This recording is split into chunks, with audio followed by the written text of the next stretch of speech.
दर्शकवृन्द नमस्कार। कार्यक्रम सन्दर्भको आजको श्रृङ्खलामा यहाँहरूलाई हार्दिक स्वागत छ।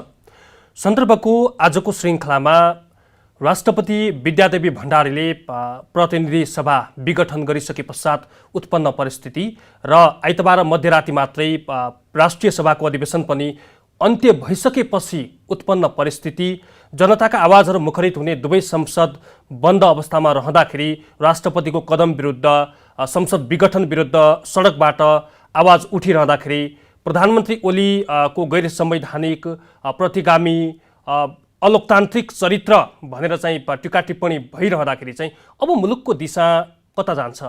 जनताले 2/3 दिएर सत्तासीन बनाएको नेपाल कम्युनिस्ट पार्टी, जसमा पनि केपी शर्मा ओलीका कदम विरुद्ध यति बेला जताततैबाट विरोध भइरहँदाखेरि अब मुलुकमा अन्य शक्ति, अन्य तत्त्व फेरि सक्रिय हुन खोजेको हो त? मुलुक अझ सङ्कटमा पुग्न खोजेको हो त? सङ्कटमा जान खोजेको हो त? भन्ने यावत प्रश्नहरू आइरहँदाखेरि प्रतिपक्षी दल नेपाली कङ्ग्रेसको आजको दिनको भूमिका कस्तो रहनुपर्छ? के नेपाली कङ्ग्रेस राष्ट्रपतिले जुन मध्यावधि निर्वाचन तोक्नु भएको छ वैशाख 17 र 27 मा कङ्ग्रेस निर्वाचनमा जानका निम्ति तयार हो त? कङ्ग्रेसले राष्ट्रपतिको कदमलाई कसरी लिएको छ? आज हामी यिनै विषयमा कुराकानी गर्छौँ, जसका निम्ति नेपाली कङ्ग्रेसका नेता डाक्टर दिला सङ्ग्रौलालाई मैले स्टुडियोमा निम्ति आएको छु। डाक्टर साहबलाई स्वागत छ। हस्, धन्यवाद। विशेष गरी राष्ट्रपतिले संसद विघटन गर्नुभयो। आइतबार मध्यरातिबाट चाहिँ राष्ट्रिय सभाको अधिवेशन अन्त्य गराइयो, जुन चाहिँ 5 दिन पनि चलेन।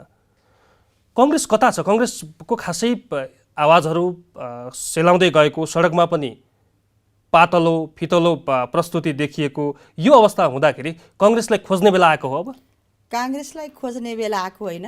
काङ्ग्रेस अहिले प्रतिनिधि सभाको विघटन पौष 5 गते जुन असंवैधानिक, अलोकतान्त्रिक तरहले भयो, यो प्रतिगामी कदम हो। यो संविधान, लोकतन्त्र र गणतन्त्रमाथिको चिरहरण हो। यो जहाँ गल्ती भएको छ ती सचिनुपर्छ भनेर देशव्यापी आन्दोलनको पहिलो चरणको आन्दोलन पनि सकिएर दोस्रो चरणको आन्दोलनको हामी दौडानमै छौँ। त्यही दौडानमै म पनि छु। दोस्रो अब के भयो भने प्रतिनिधि सभा संसद जुन सार्वसत्ता जनताको थलो हो, त्यो आज विघटन गर्नुभएको छ यो मुलुकको प्रधानमन्त्री। त्यसलाई राष्ट्रपतिले स्वीकार गरिसक्नुभयो होइन। दोस्रो चाहिँ स्थायी सभा भनेको राष्ट्रिय सभा हो। राष्ट्रिय सभा पनि 17 गते आह्वान भएको राष्ट्रिय सभा हिजो मात्रै आइतबार चाहिँ यो प्रतिगामी कदम हो। प्रतिनिधि सभा विघटन किन भयो? प्रधानमन्त्रीले जवाब दिनुपर्छ भनेर जनताका प्रतिनिधिले यावत जनताका समस्यालाई मुखरित गर्दै थिए, त्यो कुरा पनि सुन्न नसकेर राष्ट्रिय सभाको अधिवेशन 7-8 दिन पनि नचलेर हिजो बन्द भएको छ। यसले घटनाले के देखाएको छ भने आज मुलुकमा चाहिँ जनताको सार्वभौम सत्ता सम्पन्न तलो अब बन्द भएपछि जनताको मुख बन्द भयो। मुलुकको अवस्था अराजकतातर्फ गइरहेछ, जटिलतातर्फ गइरहेछ। त्यसै कारणले 5 वर्ष नेपाली काङ्ग्रेसलाई प्रतिपक्षमा दिए जनताले होइन, जनादेश नेकपा कम्युनिस्टलाई दिए। तर पनि आज तपाईँले भने जस्तो मुलुकको ध्यान चाहिँ काङ्ग्रेसतर्फ छ। त्यसैले नेपाली काङ्ग्रेस अझ गम्भीर बन्नु पर्यो, अझ जिम्मेवार बन्नु पर्यो। यो प्रतिगामी कदमको विरुद्धको सङ्घर्षलाई चाहिँ अझ कसिलो बनाउनु पर्यो, जनताको अभिभावकत्व ग्रहण गर्नु पर्यो। त्यहीको मुद्दामा चाहिँ काङ्ग्रेस उभिया छ, हराएको छैन। यो अलिकति यो सडकमा हेर्दाखेरि जुन तपाईँको विरोध हुनुपर्ने हो, तपाईँले प्रतिगामी कदम भन्नुभएको छ, कहीँ कतै तपाईँकै पार्टीका सभापतिलाई कन्भिन्स गर्नका निम्ति पनि कङ्ग्रेसभित्रै धेरै समय खर्चिनु परेको जस्तो कता कता देखिन्छ। यो हिसाबले चाहिँ कङ्ग्रेस साँच्चै नै लोकतन्त्रको पक्षमा हो त? कङ्ग्रेस साँच्चै नै यो प्रतिगामी कदमको विरुद्धमा हो त भन्ने अझै पनि शङ्का गरिरहेका छन् जनताहरूले। यो शङ्का गर्नुपर्ने ठाउँ मैले देख्दिनँ होइन। जब पौष 5 गतेको घटना हो, तत्कालै पदाधिकारी, पूर्व पदाधिकारीको बैठकले यो प्रतिगामी कदम हो, अलोकतान्त्रिक कदम हो, असंवैधानिक कदम हो, यो कदमलाई चाहिँ राष्ट्रपतिले सदर गर्नु हुँदैन भनेर नेपाली काङ्ग्रेसले आग्रह पनि गरेको थियो। त्यसपछि तत्कालै सबै दल होइन, जनता समाजवादी, नेकपा, प्रचण्ड माधव कुमार नेपाल समूह, नेपाली काङ्ग्रेस सहितको संयुक्त बैठक नेपाली काङ्ग्रेसको कार्यालयमा पनि भएको थियो। यो असंवैधानिक कदम हो भन्ने ठाउँ हामी एक ठाउँ पनि उभियौँ। त्यसपछि नेपाली काङ्ग्रेसको केन्द्र समितिको बैठक अहिले पनि जारी छ। जारी बैठकले पनि यो प्रतिगामी कदम हो। देशव्यापी चाहिँ आन्दोलनमा जानुपर्छ भनेर हामीले 165 निर्वाचन क्षेत्र सकेर प्रदेशको 330 सकेर अब हामीले स्थानीय तहको 753 त्यसपछि वार्डको 6743 मा जाँदैछौँ। र यो बिचमा तपाईँले भने जस्तो अब के कसको के अभिव्यक्ति आयो होइन, सभापतिको केही अभिव्यक्ति आयो, केही कार्यक्रममा वरिष्ठ नेताको के अभिव्यक्ति आयो जस्तो लाग्छ। हामी जस्ता केन्द्रीय सदस्यले के बोले भन्दा पनि नेपाली काङ्ग्रेसको सिङ्गो केन्द्रीय समितिले यो असंवैधानिक कदम हो, यो सचिनुपर्छ, यो आन्दोलनको बलमा मात्र सचिन्छ भने चाहिँ त्यही कुरालाई चाहिँ मात्र मैले बुझाएको छु। मेरो अर्जुन दृष्टि निर्वाचनमा जानका निम्ति चाहिँ तपाईँहरू तयार हुनुहुन्न, मध्यावधिमा जान तपाईँहरू तयार हुनुहुन्छ? निर्वाचनमा जान तयार, लोकतन्त्रको सुन्दर पक्ष हो नि निर्वाचन भनेको। तर चाहिँ निर्वाचन पनि त संविधानलाई टेकेर हुनु पर्यो नि, विधिलाई टेकेर हुनु पर्यो नि, कानुनलाई टेकेर हिँड्नु पर्यो नि त। राजा ज्ञानेन्द्रले पनि त निर्वाचन तोक्या थिए नि त। त्यस कारणले गर्दा सर्वोच्चले यो कोर्ट चाहिँ सर्वोच्चमा छ होइन, संवैधानिक इजलासमा छ, उसले पुनर्स्थापना गर्छ कि त्यसैलाई निर्वाचन जुन कदमलाई नै स्वीकार गर्छ यो हेर्न बाँकी छ। हामी सर्वोच्चलाई न्याय निरूपण गर्ने निकाय, लोकतन्त्रको एउटा पक्ष, त्यसलाई हामीले मान्ने भन्ने न्यायालयको शरणमा छन् सबै। न्यायालयको शरणमा हाम्रो पनि ध्यान त छ, तर त्यो मात्र ध्यान होइन नि, इतिहासलाई त हामीले पल्टाउनु पर्यो नि त। पहिला पनि त्यो घटना घटेको थियो नि होइन। तत्कालीन राजा ज्ञानेन्द्रले जब संसद र प्रजातन्त्रमाथि कु गर्दा गिर्जा बाबुले संसदको पुनर्स्थापना हुनुपर्छ भन्दा मान्छेले के भन्थे, मरेकोमा लास फर्किँदैन भनेको थिए नि। अन्तिममा संसदको पुनर्स्थापना भएको थियो। आजको परिस्थिति जटिल जटिल करिब करिब त्यस्तो खालको माहौल चाहिँ देशमा बनिराखेको छ। हामी सर्वोच्च तर्फ पनि आँखा जाने नै भयो, तर पनि आज होल काङ्ग्रेसको जति पनि शक्ति छ, हाम्रो सङ्गठन छ, हाम्रो युनिट छ, हाम्रो आर्तको संरचना छ, यो संरचना चाहिँ आन्दोलनमय छ, सङ्घर्षमय। अलिकति यो न्यायालयप्रति त्यति धेरै विश्वास नहुँदाखेरि सडक सङ्घर्षमा जानु पर्यो हो कि अझ न्यायालयप्रति विश्वास छ काङ्ग्रेसको? हाम्रो चाहिँ न्यायालयप्रति विश्वास छ। हेर्नुहोस्, न्याय निरूपण गर्ने निकायले स्वतन्त्र हुन्छ, निष्पक्ष हुन्छ, संविधानलाई कानुनलाई टेकेर निर्णय दिन्छ भन्ने हो नि त। संविधानमा कोही पनि त प्रधानमन्त्रीलाई धारा 176 को 7 भनिरहनु भएको छ, त्यसले त दिया छैन नि त डिजल्भ गर्ने होइन।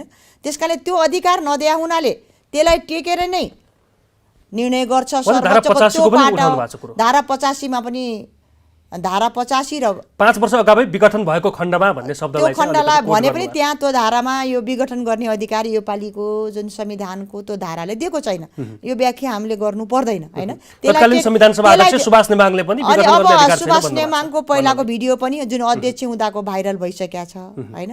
पूर्व न्यायाधीशहरूले पनि कुनै पनि हालतमा यो त्यो धारालाई टेकेर यो संसद रिजल्भ गर्न सकिँदैन भनेको छ। चारैतर्फ नागरिक समाजले त्यही बोलेका छन्। केपी ओलीको सानो गुट बाहेक सबै चाहिँ सडक सङ्घर्षमा पनि छन्। त्यसैले गर्दा प्रधानमन्त्रीको तपाईँले देख्नु भएको छ नि धम्की दिइरहनु भएको छ, कुनै पनि हालतमा पुनर्स्थापना हुँदैन। पूर्व न्यायाधीशले किन बोले भनिकन हिजो राष्ट्रिय सभामा पनि बोलेर धम्की दिइरहनु भएको छ। त्यसै कारणले गर्दा आज यो धम्की होइन, असंवैधानिक कदम, अरूको बोलेको सुन्न नचाहने, आफू मात्रै ठुलो, मुलुक जनता र कष्टमा रहँदा चाहिँ जनताप्रति ध्यानै नदिने प्रवृत्तिले गर्दा ठुलो अनिष्ट र ठुलो अराजकता चाहिँ को जन्म चाहिँ मुलुकमा हुँदैछ। जुन अधिनायकवाद जन्मिन्छ हामीले भनेको थियौँ नि, सर्वसत्तावाद जन्मिन्छ भनेको थियौँ नि, त्यो अवस्थातर्फ मुलुक गएको हो कि जस्तो पनि मलाई भान लाग्छ। प्रतिपक्षी त तपाईँ आफ्नो ढङ्गले चाहिँ के अरे सरकारलाई सघाइरहनु भएको थियो वा उसका चाहिँ नराम्रो कुरामा अब्जेक्सन जनाइरहनु भएको थियो। पार्टीभित्रैबाट पनि तपाईँभन्दा बलिया प्रतिपक्षी उभिए भनेर प्रधानमन्त्रीले सार्वजनिक रूपमा धारणा पनि व्यक्त गर्नुभएको थियो। तर आजको दिनमा चाहिँ आफूलाई काम गर्न असहज भएकै कारणले गर्दाखेरि ताजा जनादेशसहित हामी अगाडि आउनुपर्छ, ताजा जनादेश लोकतन्त्रमा सबैले स्वीकार गर्नुपर्छ भनेर उहाँले भनिरहँदाखेरि यसमा कङ्ग्रेसले पनि ताजा जनादेशलाई त स्वीकार गर्छ नि होइन? यो ताजा जनादेश मैले भनिहालेँ, 5 वर्षको लागि नेपाली जनताले जनादेश नेकपा कम्युनिस्टलाई दिया हो नि त। 5 वर्षको लागि जनादेश समृद्धि र सुखी नेपाली स्थिर स्थायित्व भनेर नारासहित आफ्ना घोषणापत्रमा सहित दिएको घोषणापत्रलाई लत्ताएर मुलुकमा आज कहाँ स्थिर स्थायित्व भयो, अराजकता भयो, अस्थिरतातर्फ गयो नि त। जनताको जनमतलाई पनि यो सरकारले अपमान गर्यो होइन। र यो सरकारले चाहिँ 5 वर्षको जनादेशको सँगसँगै संविधानमा उल्लेखित भएका लोकतन्त्रका मूल्य र मान्यतालाई चिरहरण त आज मात्रै गरिया होइन नि त। आज 3 वर्षको कम्युनिस्ट नेकपा कम्युनिस्टको सरकारको क्रियाकलाप हेर्ने भने त भ्रष्टाचार होइन, कुशासन, महँगी, बलात्कार अनि यो साराको त उपहार नेपाली जनताले पाए नि। नेपाली जनताले केही पाएनन्। विधेयकहरू हेर्नुहुन्छ भने हामीले विरोध गरेर देखिहाल्नुभयो होइन। जनताको मुख बन्द हुने गरी, कलम बन्द हुने गरी पत्रकारको, जनताको चाहिँ मौलिक अधिकार हनन हुने गरी, गोपनीयताको हक हनन हुने गरी संविधान विपरीत विधेयकहरू पनि आयो, त्यहाँ पनि हामीले विरोधी गर्नु पर्यो। यसले जन्मिँदा आज के भयो भने अब चाहिँ प्रतिनिधि सभा संसद नै भङ्ग गरेपछि अब हाम्रो पनि जनताको प्रतिनिधिको मुख पनि बन्द भयो। तपाईले के अब महसुस यसले हुँदैछ? गर्दा के देखिया छ भने अधिनायकवादको चाहिँ जन्म अब चाहिँ शून्यता देख्छु म त। एकदम म शून्य दुईटै देखिरहेको सदन ठप्प छन्। तपाईहरु जनताका जनप्रतिनिधि हो। अब जनताको कुरा हामी बोल्नै पाएको छैनौँ। कसलाई बनाउने, कसरी सच्चिने, कसले खबरदारी गर्ने भनेपछि एकलौटी चाहिँ ओली तन्त्रकै जताकतै रात देखिया छ कि बोली उहाँको मात्रै, टिभी खोल्नुपर्छ उहाँको मात्रै बोली सुन्नुपर्छ भनेपछि जनताको बोली त बन्द भयो नि, जनताको मुख त बन्द भयो नि। यो सबै परिस्थितिले चाहिँ मुलुकमा चाहिँ एक प्रकारको निरङ्कुशताको जन्म अब हुन्छ भन्ने कुराको सङ्केत दिएको छ। अलिकति प्रधानमन्त्रीले चाहिँ पछिल्लो समय कालो वस्त्र, कालो चिज देख्न साथ उहाँलाई इरिटेसन हुन्छ। यो कतै अलिकति तानाशाह प्रवृत्तिको एउटा छनक हो कि भन्नेतर्फ चाहिँ तपाईँले कतिको यसलाई चाहिँ कसरी लिनुभएको छ उहाँको यो भनाइ, यो टिप्पणी? उहाँको के छ भने क्रियाकलाप चाहिँ तपाईँले धनगढीमा पनि देख्नुभयो होइन। जो कालो मास्क लगाछन्, कालो वस्त्र लगाछन् भनेको विरोध हो नि त। यो भनेको लोकतन्त्रमा विरोध गर्न पार्ने सुन्दर पक्ष भनेको कालो हो कि। र अर्को कुरा तपाईँले देखिहाल्नुभयो जुन धनगढीको कार्यक्रममा उनीहरूले केही बोलेका थिएनन्, टी सर्ट मात्रै लाथे 7 जना युवाले, निर्मलाका हत्यारा खोइ भनेपछि तिनलाई पक्रेर थुन्न लाउनु भयो। यो सबै कुराले के सङ्केत गरेछ? त्यहाँ पनि कालो अक्षरले लेखिएको थियो। कालो अक्षरले लेखिएको त थिएन, तर पनि उहाँलाई निर्मलाका हत्यारा खोइ भन्दा चाहिँ हामीले सदनमा तपाईँले प्रश्न गरे पनि देख्नु भएको थियो होला नि। मैले त त्यही बेला भनेको थिएँ निर्मलाका हत्यारा प्रधानमन्त्रीज्यू बालोटारका कुर्सीमा हुन् कि सिंहदरबारका कुर्सीमा हुन् कि कहाँ छन् हत्यारा ल्याउनु पर्यो भनेको थियौँ के। आज त हामी सोध्ने मुक्त बन्द भइहाल्यो। तर चाहिँ उहाँलाई चाहिँ कालो भन्नाले विरोध, कसैको पनि विरोध, कसैको पनि आलोचना, कसैको पनि भनाइ, कसैका पनि राम्रा कुरा सुन्न चाहनुहुन्न भने यो अधिनायकवाद हो नि त। लोकतन्त्र हामी के को लागि ल्यायौँ? यही बोल्नको लागि, खराब कुराको विरोध गर्नको लागि, सही बाटोमा हिँडाउनको लागि, सुनाउनको लागि नै विधिको शासन, कानुनी राज्य र लोकतन्त्र भने हौ के। अब विधि पनि हराए, कानुन पनि मान्दैन, संविधान पनि मान्दैन, मै नै राज्य हुँ, सबै कुरा मै हुँ, मैले भने मात्रै सुन, तिम्रो कुरा सुन्दैन भन्दा त तपाईँले भने जस्तो अधिनायकवाद त जन्मिन थालेको त सङ्केत त देखियो नि त। त्यसैले गर्दा आज होला सडकमा अब यो दक्षिणपन्थी डिजर्भ गर्ने सम्म चाहिँ प्रधानमन्त्रीले सोच्नु भएको छ अवस्था चाहिँ देखाएको छ के। सडकमा नारा लाग्न थाले नि त, त्यसले त्यही कुराले मलजल गर्छ। तेस्रो तत्त्व चाहिँ सलबलाएको छ। राजा आऊ देश बचाऊ भन्ने नारा लागिरहेका छन्। यो भन्दाखेरि चाहिँ तपाईँले भनौँ न 62-63 को आन्दोलन गरिरहँदाखेरि लोकतन्त्रका उपलब्धिका लागि चाहिँ तपाईँले 2015, 17, 46, 58 हुँदै यो विभिन्न चरणका कालखण्डका आन्दोलनहरूले चाहिँ पुर्याएको लोकतन्त्र र आजको दिनमा ती नाराहरू फेरि घन्किँदाखेरि चाहिँ कहिलेकाहीँ मन भक्कानिन्न? भक्कानिन्छ, पोलिन्न म हामीले भक्कानिन्छ। हेर्नुहोस् तपाईँको आन्दोलन, कांग्रेसको आन्दोलन पनि बलियो ढङ्गले किन अगाडि बढ्न सकेन? यत्रो ठुलो परिवर्तन तपाईँले भनिहाल्नु। 7 सालको क्रान्ति पछाडि पनि कति ठुलो चलखेल भयो हैन। संविधान सभाको माग त्यही बेला गरे हो नि त। कांग्रेसको अलि बलियो भएन क्या? कांग्रेसको कांग्रेसको आन्दोलन पनि बलियो भएन हैन। त्यस पछाडिको 36 सालको जन्म सङ्ग्रह, 62, 63, 46 सबै कुराले गर्दै गर्दै आज यहाँ आइपुग्दा फेरि हामीले यत्रो त्याग तपस्या, धेरैको बलिदानी कथाले आज मुलुकमा गणतन्त्र आयो। यो कारण के छ भने एउटा पाटो किन सडकमा मान्छे आए भने पछाडि मान्छेले चाहिँ गणतन्त्रको प्रमुख भनेको त राष्ट्रपति हो नि त हैन। उहाँलाई त संविधान रक्षा गर्ने अधिकार छ। अब संविधानको रक्षा गर्ने, संविधानको मर्यादाभित्र बस्ने भनेको राष्ट्रपति हो। तर उहाँको क्रियाकलाप के देख्यो भने राजतन्त्रको लिगेसी जुन थियो नि, त्यही खालको सवारी, त्यही खालको लवाई खवाई, त्यही खालको हिँडाइ, त्यही खालको गराइ गर्दै भयो। र पछाडि फेरि बिचमा के भयो भने जब जब चाहिँ नेकपाको झगडा चर्किन्छ त्यो झगडाको बिचमा मिलाउने मियोको रूपमा पनि राष्ट्रपति देखिनु भयो। र त्यसको पछाडि फेरि संवैधानिक परिषदको पहिलोचोटि अध्यादेश आयो हैन। त्यो अध्यादेशलाई पनि तत्कालै लालमोहर लाउनु भयो। फेरि विरोध भयो, तत्कालै फिर्ता भयो। फेरि अस्ति प्रधानमन्त्रीले ल्याउनु भयो, तुरुन्तै फेरि लालमोहर लाउनु भयो। आज फेरि प्रतिनिधि सभा संसद चाहिँ विघटनको सिफारिस मन्त्री परिषदले गर्दा बित्तिकै कुनै परामर्श बिना संविधानमा नभएको कुरालाई टेकेर 85 र 76 को धारा भनिकन छ्याप्प चाहिँ रबर स्ट्याम्प बन्दै गर्दा नेपाली जनताले जुन मूल्य चुकाएर यो मुलुकमा गणतन्त्र ल्याथे, गणतन्त्रको प्रतीक भनेको त राष्ट्रपति हो नि त, सबैको साझा व्यक्तित्व हो नि, सबैको गरिमा गर्ने हो नि त। त्यसले गर्दा पनि यो शक्तिलाई चाहिँ सडकमा जानलाई चाहिँ मलजल चाहिँ भइरहेछ जस्तो। मैले तपाईँबाट प्रश्न मैले 2 पटक गरेँ, बारम्बार गरेँ, अलिकति अनुत्तरित जस्तो लाग्यो मलाई। म फेरि पनि कांग्रेस सशक्त हुन नसक्या हो त, नेतृत्वले चाहिँ सही ढङ्गले अडान लिन नसक्या हो त। तपाईँको त्यो जस्तो हिजोका दिनमा कांग्रेसको आन्दोलन हैन, तपाईँहरूले भन्नुभएको छ प्रतिगामी कदम हो, हजारौँ मान्छे चाहिँ सडकमा उतार्न सक्ने क्षमता त्यो कांग्रेसलाई, तर अहिले चाहिँ हेर्दाखेरि विरोध पनि गरे जस्तो र चाहिँ चल्दै जाओस् न निर्वाचनमा जानुपर्छ भन्या जस्तो अलिकति दुईविधा जस्तो। त्यो होइन, कांग्रेसमा अहिले पनि ऊर्जा छ, तागत, शक्ति, त्यो ऊर्जा निकाल्न सकिन्छ। यहाँ के छ भने जुन हाम्रो यो आन्दोलन छ नि, 2टा पाटोमा छ। एउटा पाटो के हो भने हामी असंवैधानिक अलोकतान्त्रिक कदमको विरोधमा छौँ। दोस्रो हाम्रो कार्यकर्ता बीचमा, हामी जनता बीचमा के गइरहेछ भने कम्युनिस्टले 3 वर्ष शासन त गरे नि त, के गरे, मुलुकलाई कहाँ पुर्याए, लोकतन्त्रलाई कहाँ पुर्याए, के समयलाई रमिता हेरौँ भन्ने, भ्रष्टाचार कति गरे, अशान्ति र अराजकताको बिउ कति रोपे भन्ने कुरा पनि सँगसँगै हाम्रो मूल मुद्दा छन्।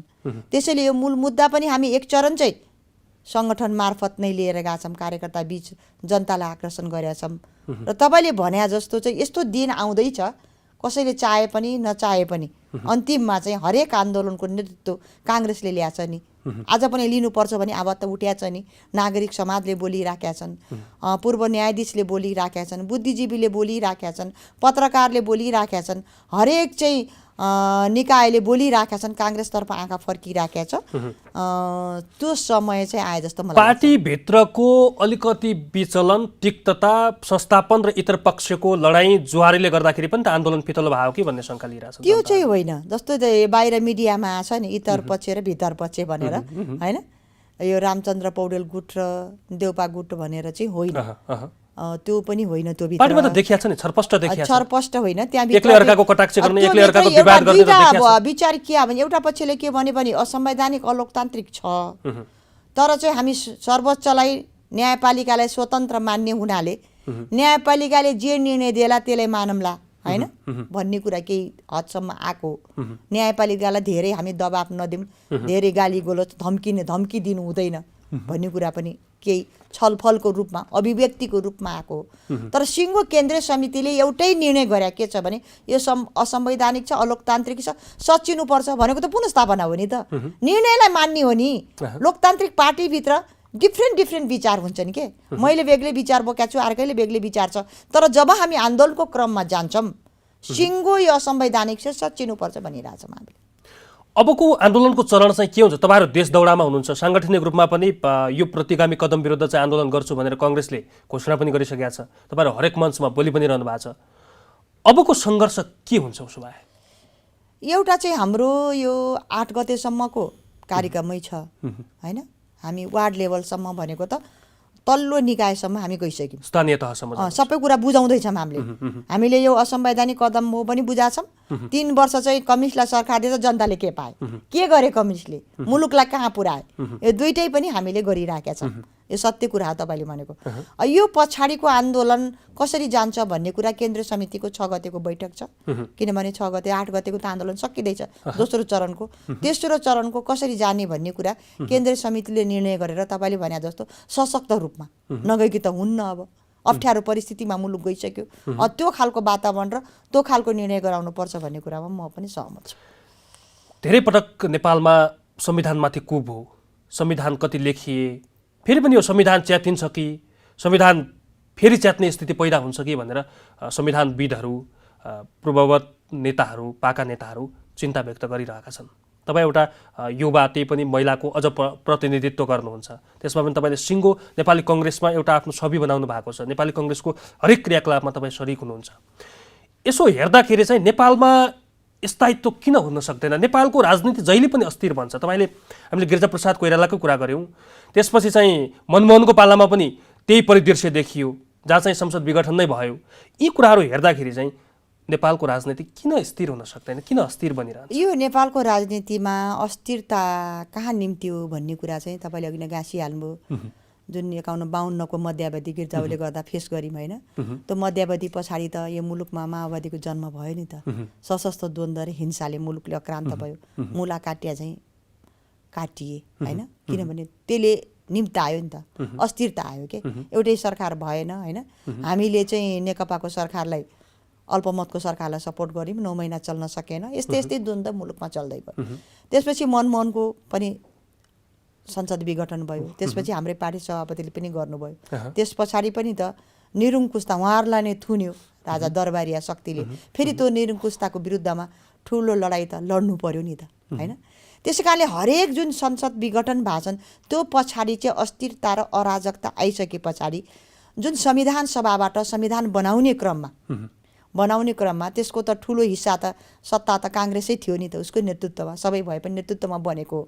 त्यो बन्दै गर्दा चाहिँ यो प्रधानमन्त्रीलाई संसद विघटन गर्न दिने अधिकार होइन, अविश्वासको प्रस्ताव ल्याउने दिने अधिकार, यो दुईटै अविश्वासको प्रस्ताव लिँदा पनि अब कुन बेला अविश्वासको प्रस्ताव आउँदा त सबैसँग मिल्नु पर्यो, नराम्रो चलखेल गर्नु पर्यो, धेरै विकृतिहरू पनि संसदीय व्यवस्थाभित्र पनि भित्रिए होइन।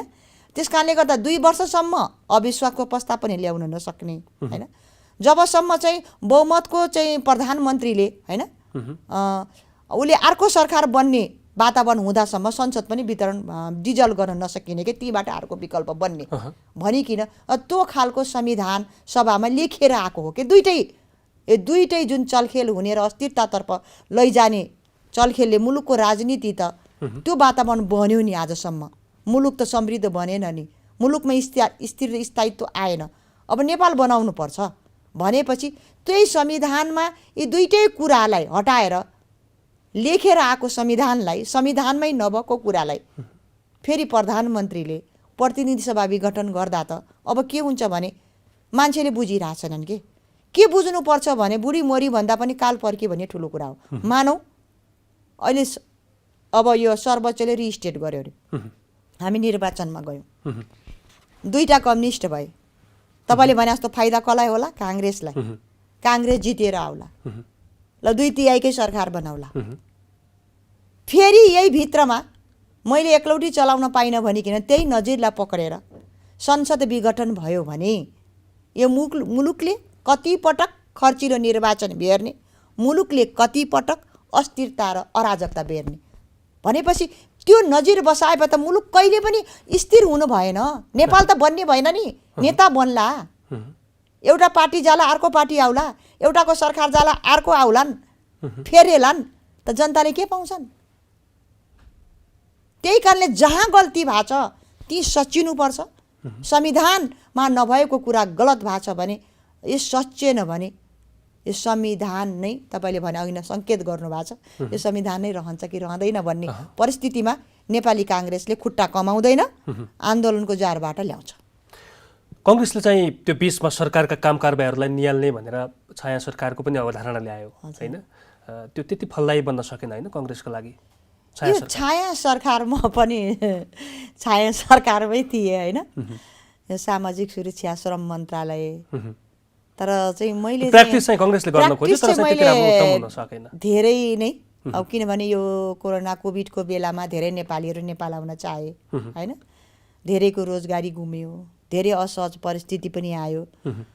यो छाया सरकार गठन भएदेखि यो कोभिडकै बेला पनि मैले चाहिँ यो मन्त्रीलाई नै धेरैचोटि ज्ञापन पत्र बुझाएँ, प्रधानमन्त्रीलाई लिएर गएँ, मन्त्रालयमा गए, घेराउ गरे, संसदमा राखे, सार्वजनिक महत्त्वको प्रस्ताव ल्याए होइन एज ए छाया। तर के रहेछ भने आफ्नै सरकारले गल्ती गरेका कुराहरू आफ्नै पार्टीका मान्छेले आफ्नै सांसदले भन्दा त यो मुलुकको प्रधानमन्त्रीले र प्रधानमन्त्री केपी ओलीका मन्त्रीले सुनेनन् होइन, दुईचोटिसम्म मन्त्रीमण्डल फेरबदल गर्नु पर्यो भन्दै गर्दा चाहिँ प्रभावकारी के कति भयो समयले मूल्याङ्कन गर्ला।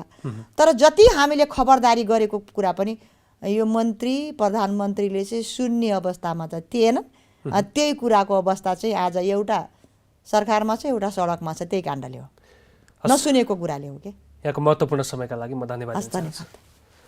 दर्शकवृन्द, कार्यक्रम सन्दर्भको आजको श्रृङ्खलामा पछिल्लो समय प्रधानमन्त्री राष्ट्रपतिका कदम विरुद्ध नेपाली कङ्ग्रेसको आधिकारिक धारणा के हो त? किन नेपाली कङ्ग्रेस सशक्त प्रतिपक्षी बन्न सकेन? नेपाली कङ्ग्रेस के हराएको हो त? यिनै विषयमा उत्तर खोज्ने प्रयास गर्यौँ। आजका लागि सन्दर्भको समय सकिएको छ। खेम्बम बिदा हुन्छु। नमस्कार।